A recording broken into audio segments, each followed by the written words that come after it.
Sa'ad bin Abi Waqqas radhiyallahu anhu.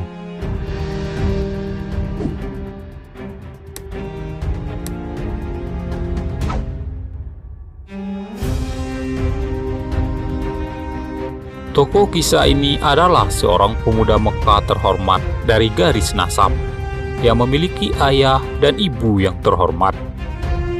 Ia memiliki perasaan yang lembut dan amat berbakti kepada kedua orang tuanya, khususnya kepada ibunya.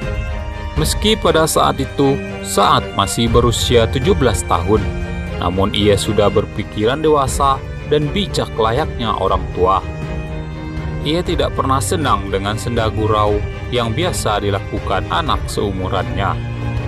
Akan tetapi ia malah tertarik dengan mempersiapkan anak panah, memperbaiki busur panah, dan berlatih memanah seolah ia tengah mempersiapkan diri untuk sebuah peristiwa besar.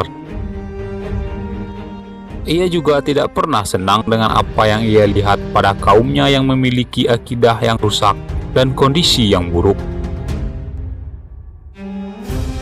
Sehingga seolah ia sedang menunggu sebuah tangan kuat yang dapat menghancurkan mereka dan memusnahkan kezoliman yang mereka perbuat. Dalam kondisi demikian, Allah Subhanahu wa Ta'ala berkehendak untuk memuliakan semua manusia dengan tangan yang lembut ini. Dan ternyata tangan tersebut adalah tangan penghulu semua makhluk, yaitu Muhammad bin Abdullah SAW. Dan di tangannya ada sebuah bintang Allah yang tidak pernah redup, yaitu Kitabullah. Maka segeralah Sa'ad bin Abi Waqqas memenuhi panggilan petunjuk dan kebenaran, sehingga ia menjadi orang ketiga atau keempat yang masuk Islam. Oleh karenanya, seringkali ia berucap dengan perasaan bangga, "Hanya menunggu selama 7 hari, aku menjadi orang ketiga yang masuk dalam Islam." Rasulullah SAW amat bergembira dengan Islamnya Sa'ad, karena dalam diri Sa'ad ada tanda-tanda kecerdasan dan kegagahan yang menandakan bahwa bulan sabit ini sebentar lagi akan menjadi purnama. Sa'ad juga memiliki garis keturunan yang mulia dan juga posisi terhormat yang dapat membuat semua pemuda Mekah akan mengikuti jejaknya. Lebih dari itu, Sa'ad adalah kerabat Rasulullah SAW, sebab ia berasal dari Bani Zuhrah. Sedangkan Bani Zuhrah adalah keluarga Aminah binti Wahab, ibunda Rasulullah SAW. Rasulullah amat bangga dengan hubungan kerabat ini. Diriwayatkan bahwa Nabi SAW saat itu sedang duduk bersama beberapa orang dari sahabatnya. Lalu beliau melihat Sa'ad bin Abi Waqqas datang. Rasul SAW bersabda kepada orang-orang yang ada di sekelilingnya, "Inilah pamanku, maka setiap orang perlihatkanlah kepadaku pamannya."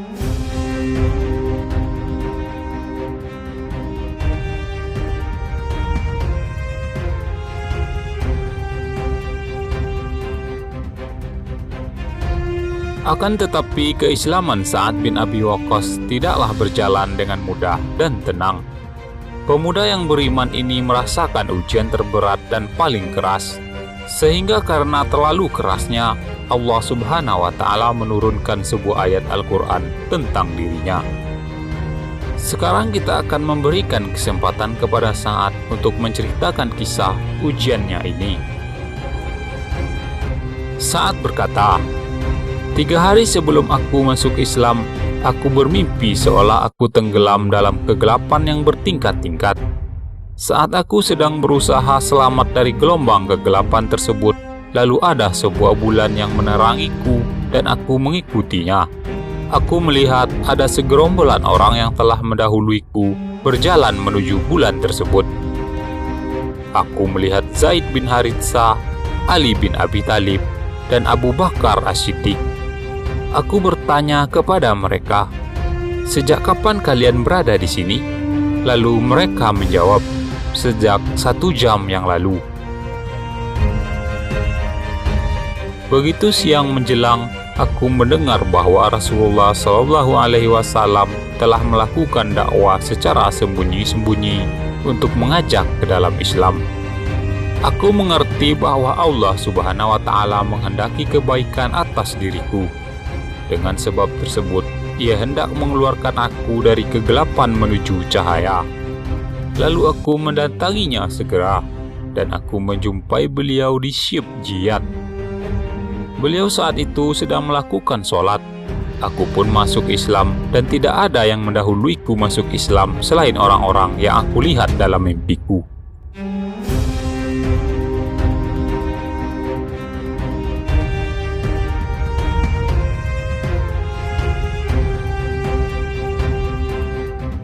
Kemudian Sa'ad melanjutkan kisah keislamannya. Begitu ibuku mendengar bahwa aku telah masuk Islam, ia langsung marah, dan aku adalah anak yang amat berbakti kepadanya dan amat mencintainya.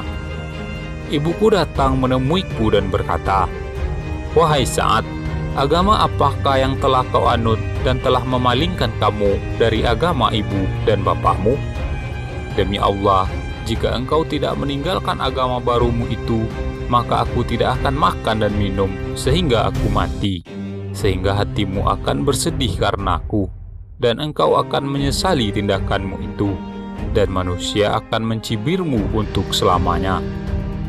Aku lalu berkata, "Janganlah engkau lakukan itu.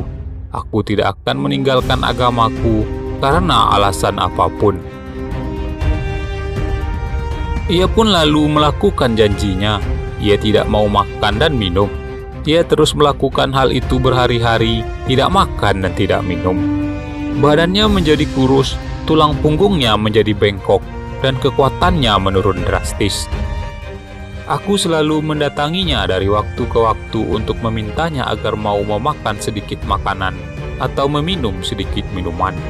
Ia menolak permintaanku dengan keras. Ia masih bersumpah untuk tidak makan dan minum hingga mati atau aku harus meninggalkan agamaku. Pada saat itu aku katakan kepadanya, "Wahai ibuku, meski aku begitu mencintaimu, namun cintaku kepada Allah dan Rasul-Nya lebih besar lagi. Demi Allah, jika engkau memiliki 1000 nyawa, lalu satu persatu nyawamu itu keluar dari tubuhmu, maka aku tidak akan pernah meninggalkan agamaku ini demi apapun juga." Begitu ia melihat kesungguhanku, ia mau makan dan minum dengan hati yang kesal.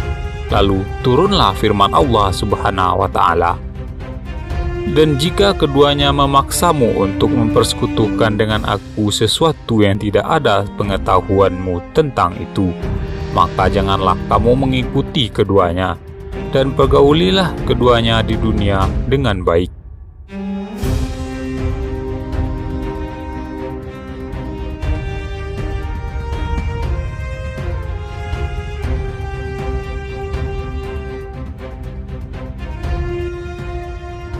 Hari di mana Sa'ad bin Abi Waqqas masuk Islam adalah hari di mana kaum muslimin merasakan adanya kebaikan terbanyak pada Islam. Pada perang Uhud, saat pendirian pasukan muslimin mulai goyah dan berpisah dari barisan Nabi SAW, sehingga tersisa sedikit saja yang bersama beliau yang berjumlah tidak lebih dari 10 orang. Saat itu Sa'ad bin Abi Waqqas berdiri membela Rasulullah SAW dengan busur panahnya. Tidak satupun anak panah yang dilesatkan kecuali memakan seorang korban dari pihak kaum musyrikin. Saat Rasulullah SAW melihat Sa'ad melesatkan anak panahnya dengan cara ini, Rasulullah lalu memberikan semangat kepadanya dengan bersabda, "Panah mereka Sa'ad, panah mereka demi ayah dan ibumu." Maka dengan motivasi Rasulullah, Sa'ad berbangga hati selama hidupnya seraya berkata, Rasulullah SAW tidak pernah menggabungkan kedua orang tua dari seseorang saat bersumpah kecuali kepadaku saja.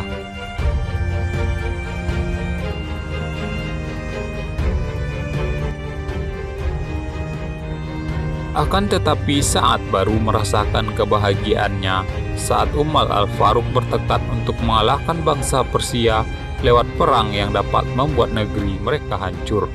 Istana mereka roboh dan mencabut akar penyembahan berhala dari muka bumi.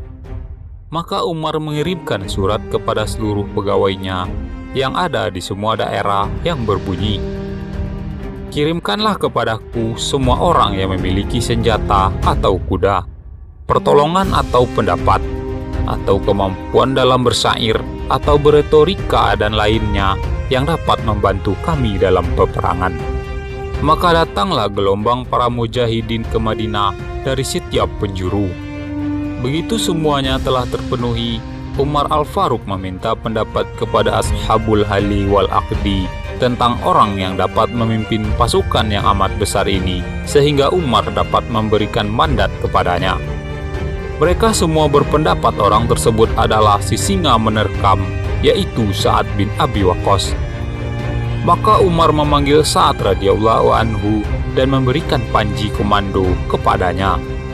Begitu pasukan yang besar ini hendak meninggalkan Madinah, Umar bin Khattab memberikan wasiat dan pesannya kepada panglima pasukan ini. "Ya Sa'ad, janganlah engkau terpedaya dari jalan Allah. Jika ada yang mengatakan dia adalah paman Rasulullah dan sahabat Rasulullah, sebab Allah Subhanahu wa Ta'ala tidak akan menghapuskan keburukan dengan keburukan. Akan tetapi Ia akan menghapuskan keburukan dengan kebaikan. Ya Sa'ad, tidak ada nasab di antara Allah dan seseorang selain ketaatan. Manusia yang tinggi dan rendah di hadapan Allah adalah sama. Allah adalah Tuhan mereka, dan mereka adalah para hambanya. Mereka akan mulia karena takwa, dan mereka akan mendapatkan ganjaran di sisi Allah dengan ketaatan. Lihatlah apa yang telah dilakukan oleh Nabi, karena itulah perintah yang sebenarnya. Berangkatlah pasukan yang penuh berkah ini. Dalam pasukan ini terdapat 99 orang yang pernah ikut dalam perang Badar. Ada 310 lebih orang yang pernah melakukan bai'at Ridwan. 300 orang yang turut dalam Fathu Makkah bersama Rasulullah, dan 700 orang anak-anak para sahabat. Berangkatlah Sa'ad dan pasukannya menuju Al-Qadisiyah.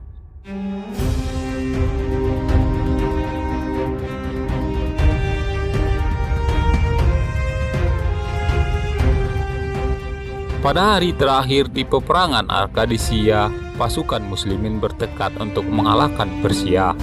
Kaum muslimin mengepung musuh mereka dengan begitu ketatnya. Mereka menyerang dan merangsek barisan musuh dari segala penjuru dengan bertahlil dan bertakbir. Maka kepala Rustum, panglima pasukan Persia, sudah diangkat dengan tombak-tombak pasukan muslimin. Maka merasuklah ketakutan dan kepanikan dalam setiap hati musuh Allah, sehingga bila ada seorang muslim yang menunjuk seorang dari pasukan Persia, maka ia bisa mati, atau muslim tadi membunuhnya dengan senjata dengan amat mudah. Sedangkan ghanimah tidak usah dibayangkan. Adapun yang menjadi korban amat besar, cukuplah kita ketahui bahwa yang mati hanya karena tenggelam mencapai jumlah 3.000 orang. Saat dianugerahi umur panjang dan harta yang banyak. Akan tetapi saat ia menjelang wafat, ia meminta sebuah jubah yang terbuat dari suf tebal. Lalu ia berkata, "Kafankan aku dengan suf itu, sebab aku menghadapi pasukan musyrikin dalam perang Badar dengan mengenakan baju itu. Aku berharap dapat berjumpa dengan Allah sambil mengenakan suf itu. Salam untukmu, Sa'ad bin Abi Waqqas. Salam untukmu, para sahabat Rasulullah."